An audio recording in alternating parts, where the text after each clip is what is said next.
Tom, there's a new Batman movie and, why?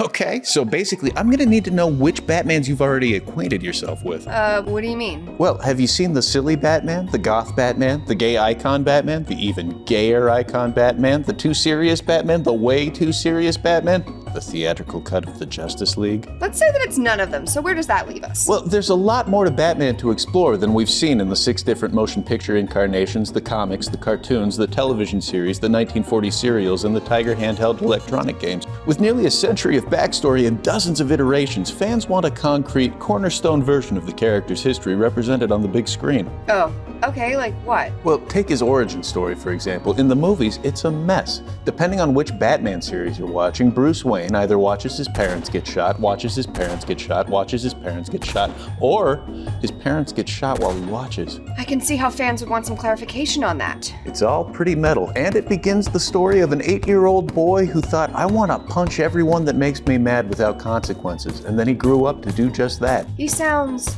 rich. Oh, he is, and he dresses like a bat.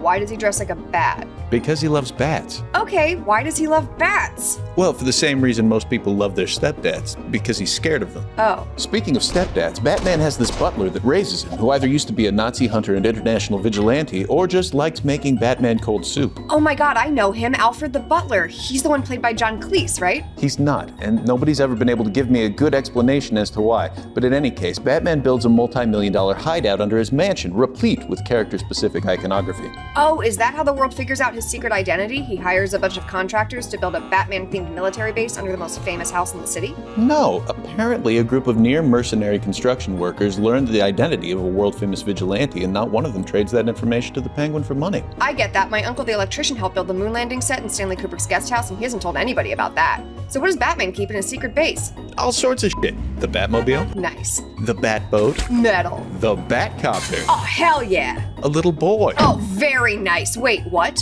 Well, sometimes when Batman spots a kid whose parents are dead, he'll just sort of nab him and take him home. Home to the cave where he keeps his tanks and animal costumes. Yeah, then he'll stick them in a pair of tights and train them as a child soldier in his never-ending urban war on the very concept of crime. For some reason, the movies don't get into that part very much. Oh, I can't imagine why. So who does Batman fight in his never-ending war on crime? A cowardly and superstitious lot just begging for a good punching. Okay, I'm listening. Well, beginning in 1989, there's an acid burn victim, an abandoned baby with birth defects, Christopher Walken, and a very lonely cat lady. Oh my god, Christopher Walken? Who else? Well, there's another burn victim, a freeze victim, a guy with a brain injury, a botanist, a man forced into servitude through the injection of drugs like those girls from Taken. Wait, so the good guy is punching all of these poor people and also American treasure Christopher Walken? It sounds so much worse than it is, and it gets way better in the Christopher Nolan reboot. Okay, thank God. In those ones, he beats up a psychiatrist working with at-risk criminals, a single dad, a clown, and another very lonely cat lady. I guess I just don't get it. How is Batman the good guy? Well, a lot of it comes down to the lines that he won't cross. Like, for example, he absolutely refuses to kill. Oh, that's noble, and I appreciate that he doesn't give in to his darker With the impulse. following exceptions. Blows up a building, machine guns a parade float, scissor kicks a guy down a cathedral tower, forces his nemesis to fall off of a helicopter, burns a guy to death, drops a man into a hole with dynamite in his undies, tricks a guy with severe OCD into trying to catch a bunch of coins while he's standing on a slippery ledge.